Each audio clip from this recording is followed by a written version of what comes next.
How to unlink Roblox account from Xbox. Now in this video, I'm going to show you how you can simply unlink or disconnect your Roblox account if you're going to be using your Xbox.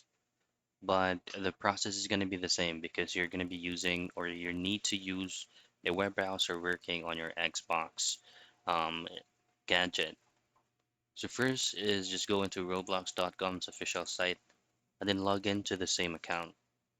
Next is to click or to tap on this gear icon, then go into settings.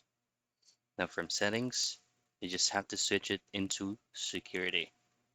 From here, these are all the specific devices that you linked your Roblox account to. All you have to do is to locate Xbox and then hit on disconnect, and then you'll have to input your 4-digit PIN. Once you've successfully done that, it will automatically be removed in any of the list here under security. And that's it. That's how easy you can unlink your Roblox account from Xbox.